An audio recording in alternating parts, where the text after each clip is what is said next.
Hello, welcome back. My name is Dr. Christopher Gennari, and this is Great Big History Podcast. History 101, Episode 12, Inventing Time.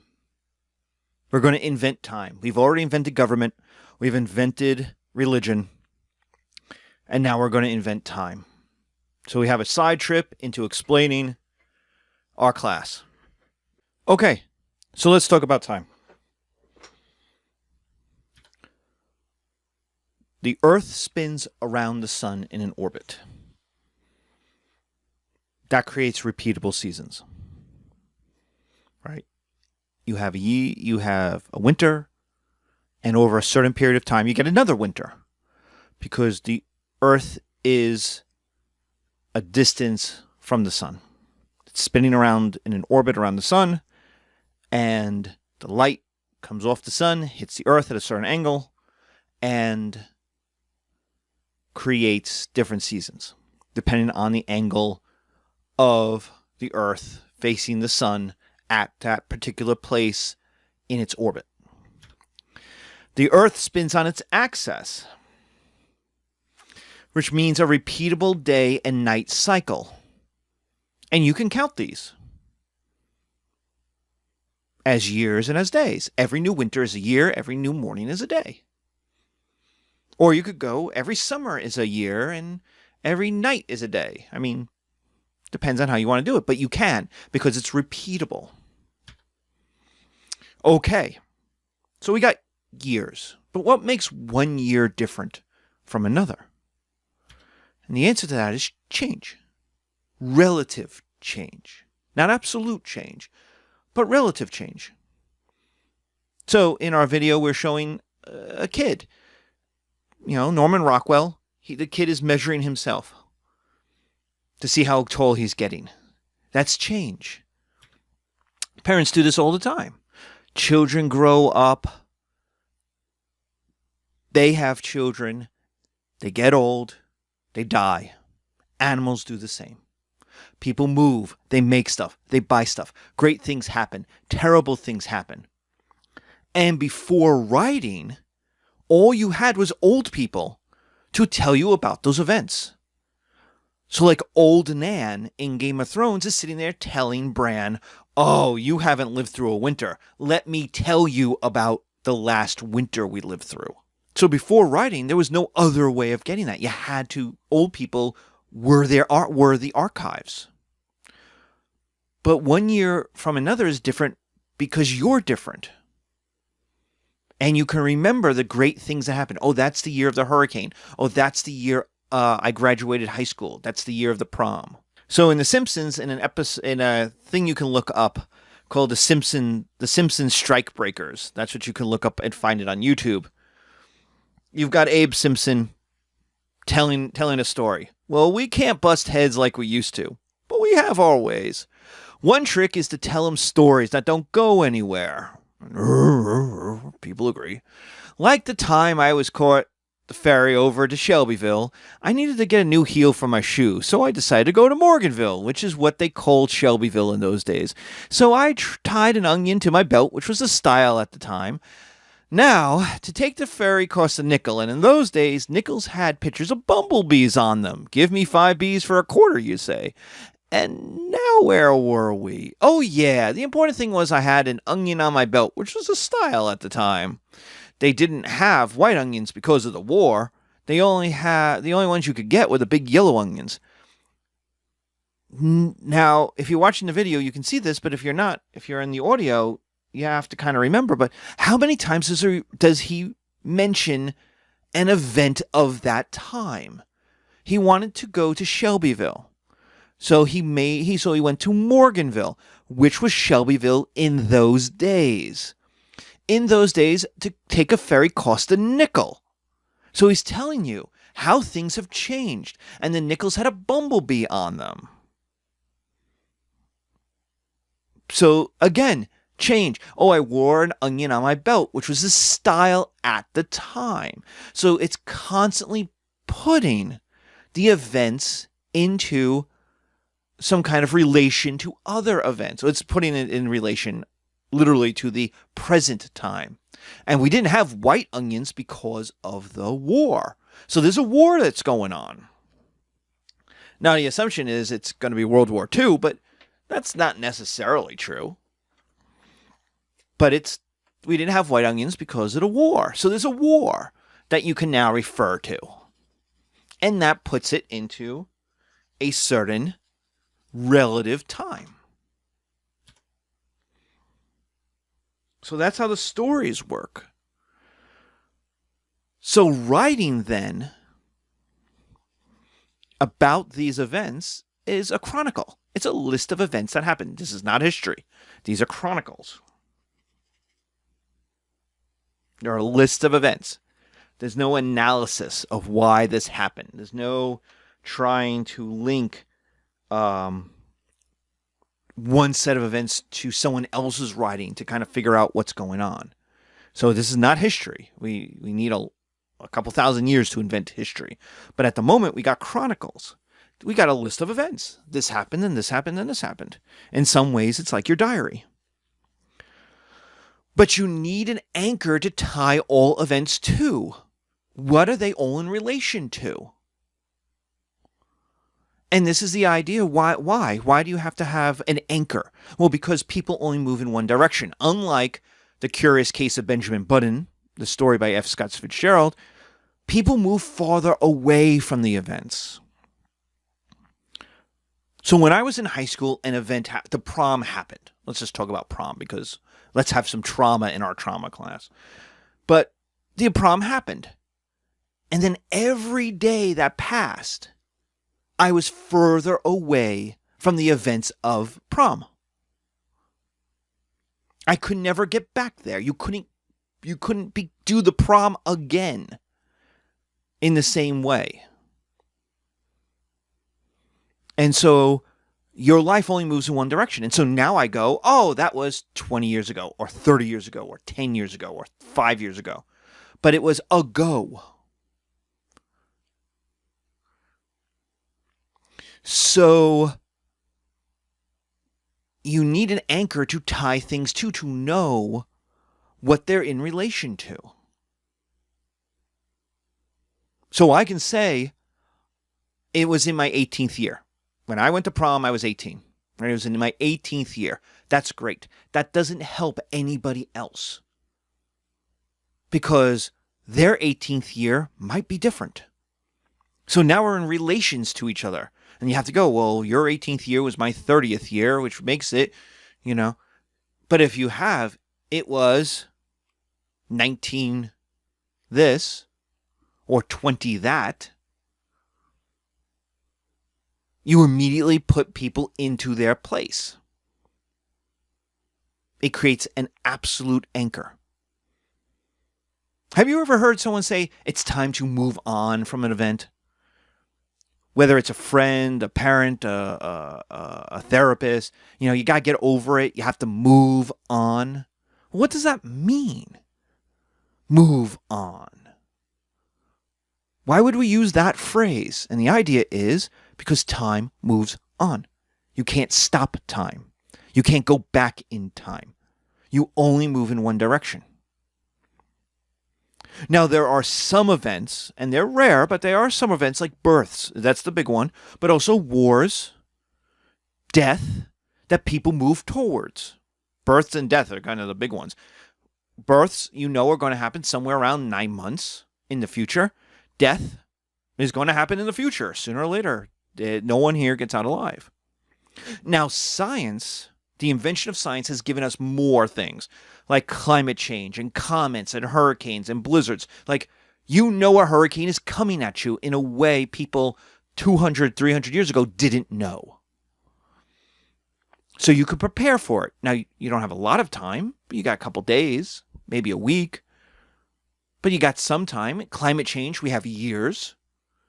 Comets could be centuries, right? Halley's Comet comes every 75 years.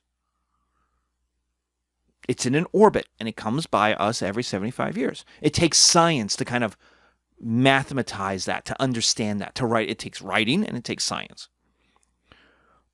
But most of your life you don't know is going to happen to you. And even those events, births and wars and deaths, though they're in the future, they may happen somewhat differently. Like, you may be born later than expected, right? He was 5 days late. She was 6 days early. Death is always a surprise. Well, we were very surprised. He died much too young. We were all surprised. So, it can happen somewhat differently than you expect. And so, again, it's relative. Right? I lived in an age, I was born into and grew up in an age where 40 years of age was over the hill. Now 40 is just getting started. I remember when 60 years old meant you were retired and you were old. Now 60 years old is dying way too young. That's happened in my lifetime.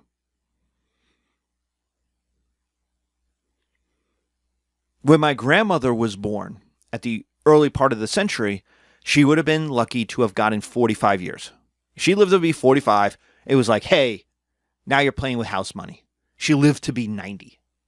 She lived double the age that the day she was born, her parents went, well, if she gets to be 45, that's a good age. She lived double that. So you don't know, which means you can't anchor it to your death, right? Because you don't know when that's going to happen. You can't anchor it to someone's birth. You don't know when that's going to happen. You have an idea, you have a relative idea, but you still need an anchor to tie all events to. Nope, wrong way. All right, so time is this listing of events relative to other events based upon a constant. So what is that constant? What is the constant that we can all agree on, that people can use? A king's reign? Lots of people do that. In the 15th year of King Henry's reign. That's a lot of how it was timed. That makes it difficult to know, okay, when was King Henry's reign compared to King George's reign in France? Were they at the same time? Did they overlap? Did they? What about the founding of a city? This is how Greek cities and Rome will count time. They have a date that they call, this is the founding of the city. Now, even that is mythological. They kind of just pick a date. They go, well, it was around this time. So, like, America could be founded in 1609, 1620, 1619, 1776, 1783, 1789. Like, pick one. You can make an argument for all the different dates. What about the founding of a temple? The Hebrews would do that. What about the birth of a god? Well, that's what we use. So let's talk about modern historical time, BC versus AD, or otherwise known as BCE versus CE, and we're going to get into that. Why? Well, because this is modern historical time. This is how we use time. What we picked, well, Rome was founded in what we would call 700 BCE. And Roman time more or less counted from there. So Caesar, when he was alive, thought he was living in 650. Not what we would say is 50 BCE. But here's the problem for Rome. Rome ended. The Western Roman Empire ended in what we would call 476. Now, the Eastern Roman Empire continues till 1453, which is going to add problems. But the Western Roman Empire ended in 476. Medieval peoples kept counting, because this was what they had to count from. Medieval Latin peoples, people living in the Mediterranean, in the old Roman Empire, kept counting using the founding of Rome. Here's the problem. Rome was a polytheistic community. It was a polytheistic city and not Christian until the very end. And even though the people of the late Empire and early medieval period were Christian, and we can get into that because of Scandinavians and the Germanic peoples, and it is a conversion, but we're going with the people of the late Roman Empire and the early medieval period in what we would call the Roman Empire. In the territories of the Roman Empire became Christian and Christianizing.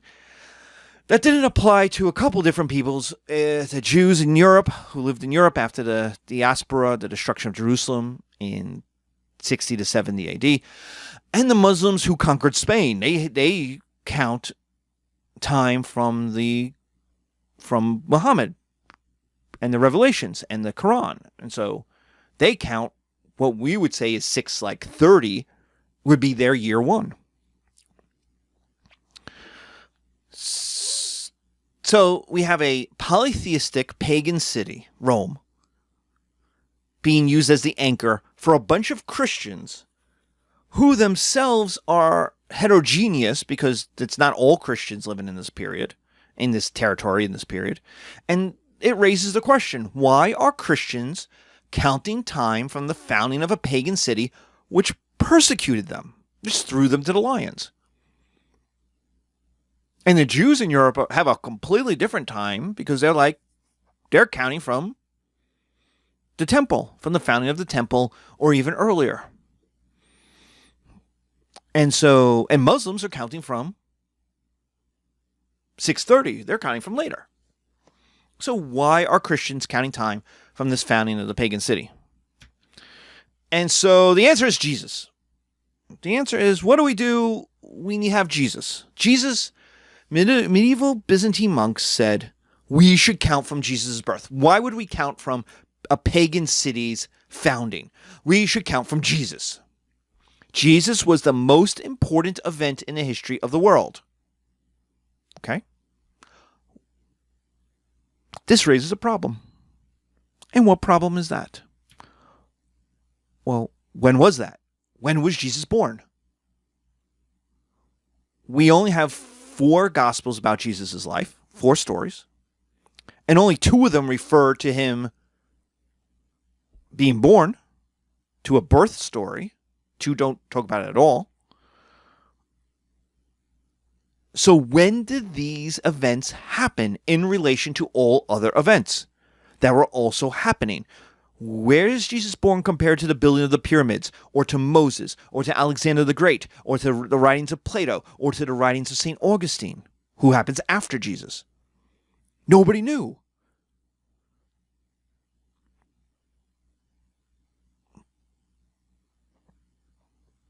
So they had to reset the whole chronology. And you have some clues in the Gospels.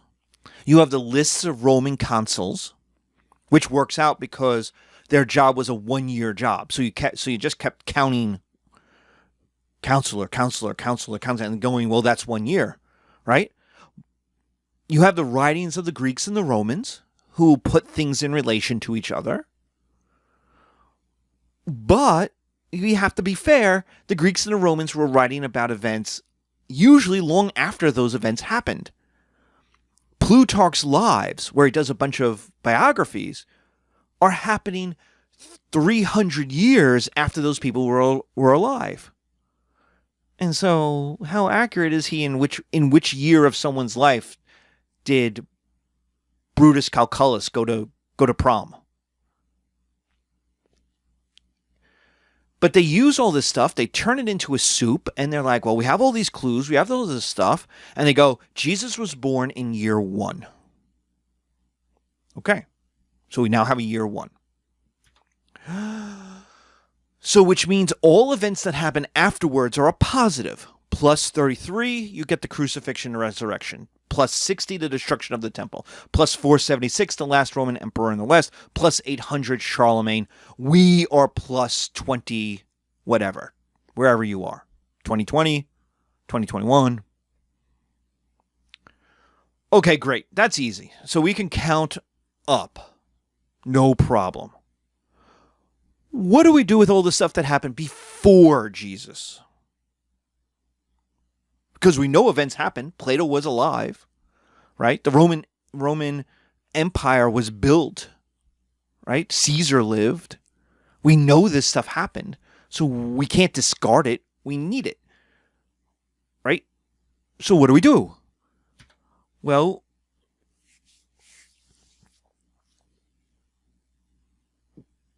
we have problems, is what we do. The Roman calendar started on March 15th with the opening of the Senate in the spring equinox. But then it was moved to January 1st, the winter solstice, and there's reasons, political and military reasons why. But the Athenians started their year in the middle of the summer. Plus, everybody had a lunar calendar at some point, and that tried to rig their old lunar calendar to a more accurate daily calendar and try to hone those to weld all of that to the seasons, because the problem with a lunar calendar is it's 354 days, which is minus 11.25 days from the modern calendar, which meant that over time the calendar and the seasons were misaligned because you were always losing 11 days. So after a century, right, you've lost 100 days. That type of thing. So your seasons get misaligned. So you have to constantly change your calendar. And then add to that Easter, which was the Christian standard, moved every year. Because it's tied to Passover, which is tied to a lunar calendar. So what do you do with that? How do you figure that out?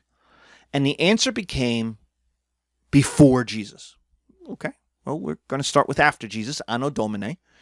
So now we'll do before Jesus, which is pro Christo in Greek, or ante Christum natium, ACN, which is, because you may go, well, before Jesus or before Christ is English, and people didn't speak English until later, much later. So what was it before English? And it took a lot of freaking research to find out that it was ACN. But then the English conquered a lot of the world and it became BC. It's basically always before Christ. Now, before Christ is a negative number. So Alexander lived in minus 320, negative 320. But the problem is, why don't you just have minus 320? Well, the Europeans don't have zero. Notice there's no year zero. They hadn't invented year zero, actually. The Indians hadn't invented year zero yet. Because it's going to be the Indians who invent it. It's going to go through Arabic traders and philosophers and then become part of Arabic numerals, which will then enter into Europe in the Middle Ages. But Europeans don't have zero. They don't have algebra. They don't have positive or negative numbers. So there is no minus 320. They have to have something else. So it's Alexander lived in 320 pro Christo, 320 before Christ. Which now adds a philosophy to time. So what does time really mean now? What are the inventors of our modern chronological system telling us? Well, all events led to Jesus. We got white Jesus, we got black Jesus, we got probably what Jesus really looked like, Semitic in the 1st century AD, Semitic Jesus, Middle Eastern Jesus. All events are leading to one of those Jesuses.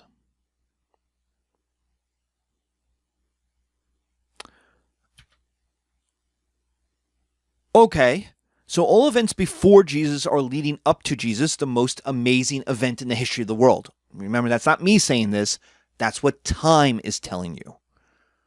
Well, what about positive numbers then? Well, they're telling you time is leading away from the most awesome event ever. It's to remind you how much your life sucks. Remember, Christians invented this, so life always sucks. See, you're living in 2020, 2021, 2025, 2030. I don't know when you're listening to this, but you're living in a 2,000 plus years away from Jesus. The most amazing thing in the history of the world happened, and you missed it by 2,000 years.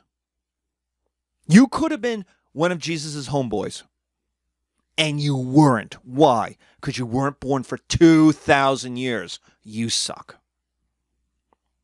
This is why all these people want the second coming to happen in their lifetimes. They're like, I want to see Jesus again. And you're like, well, the world has to blow up. And they're like, that's okay, because then I'm important. That's the rapture, right? If the rapture sucks you up, you're important. Ha, Jesus loved you. But what if the rapture doesn't suck you up? Huh? What does that mean about you? So, it's to tell you you're insignificant. You could have lived with Jesus. You didn't.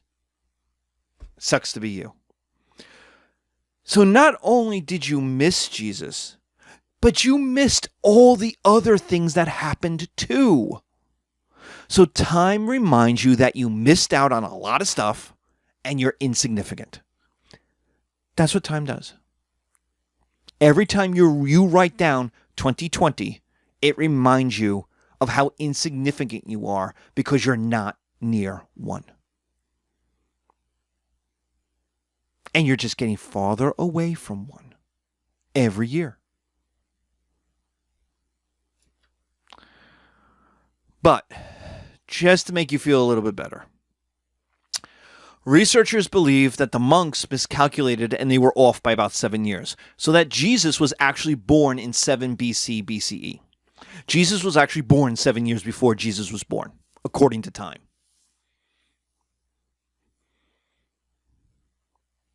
Doesn't that make you feel better? 7 years. Some of you were born in a whole different century. If you go by when Jesus was born, so you have to minus 7 years off your birth date, and boom, up, there you go. Now, a note on BC versus BCE.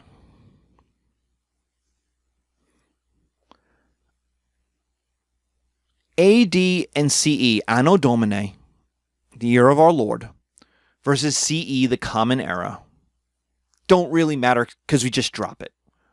It's 2020. I don't write 2020 AD. We just drop it. It's a positive number. We just assume it's positive. We just leave it. So I'm not going to get into that. But BC versus BCE is a bit of a problem. And in history, in your textbooks, over the last 20, 25 years, you've increasingly seen BCE replace BC. And the idea of this is to make time less Christian, Eurocentric. Makes sense. Makes sense. Makes total sense. Totally agree. Why should time be based on when a Christian God was born in the Middle East, right? In Southwest Asia. Why? But here's the thing. And this is why I continue to use BC and AD. Because of the reason everyone uses BC and AD. Because Europeans went around the world and conquered people and forced them to take their language, their God, and their time and wiped out their histories. And with the Incas, when they burned all the quipu, they literally wiped out their history. Quite literally. And then they forced people to accept a Eurocentric chronology. Where do you see that in Common Era or Current Era, before the Common Era, BCE? You don't. Common, current is bloodless, and common is like we all agreed. We just agreed. I don't know. Why? Why did we all agree? Because we just agreed to count from Jesus. Why would Buddhists and Muslims and what? Because we just did. We just agreed. And that brings me to a George Carlin sketch where he talks about language, very Foucault. And he talks about the move from shell shock. That we had a word for when you were in battle for so long, it broke your psyche. It broke your nerves. And it was called shell shock. And I highly recommend you look it up. George Carlin and shell shock. And he talks about it's 2 syllables. It gets you. You see what it is. It's shell shock. You know what it is. But by the Second World War, we have battle fatigue. You're tired now. You're tired of battle. You're just tired. It's tiring. You need a nap. You need a nap from war. By the Korean War, you have operational exhaustion. And there's his piece. Now we're up to 8 syllables. And the humanity has been squeezed completely out of the phrase. It's completely sterile now. Operational exhaustion sounds like something that might have happened to your car. And then we've turned operational exhaustion into post-traumatic stress disorder, which is bloodless, humanless. It's jargoning, right? It's no longer a word. It's now got disorder in it. It's got a hyphen in it. It's now more jargony for specialists. And now it's a disorder in you rather than this terrible thing that happened to you. Where shell shock hits you in the face. Post-traumatic stress disorder is something a little wrong with you. You have a disorder. And it squeezes the humanity out of it. And I can't do that with time. To explain time is to explain violence and trauma. It is to explain white Euro supremacy, a Christian supremacy, and to imagine everyone in the world just agreed to use it, just to use the birth of Jesus, a Christian God in the Southwest Asia, as a starting point is to lie about just what happened. We didn't commonly agreed. The world was forced. It's not even the current era. Because Jesus was born in the Roman Empire. You would, if you're going to point from a current era, you'd at least point from 1965 with the end of with decolonization. Like current era, we're not in a current era. Even in our textbooks, we go, well, there's the late antiquity, early medieval, high medieval, late medieval, Renaissance. Like, what do you mean current? We've got like 10 different time periods. Just in Europe. In China, we've got 12 different, well, not 12, 10 different dynasties in that period. So we're not current. We might be in year 50 of current. Like American voting. American voting has only been available to all citizens basically since 1965. So what's current? And now you can make an argument. It's not even available then, but so current doesn't work, and common papers over all the horrible shit that happened to get it to be quote-unquote common. Anno Domini is like Christians went and forced people to take this. The year of our Lord. Whose Lord? Christian's Lord. Well, what if you're not a Christian? Well, it sucks to be you now, doesn't it? That's what time is doing to you. Time is telling other people, non-Christians, non-Europeans, your experience, your history doesn't count. It has to be folded in to a white Christian European concept. That's why I use BC and AD.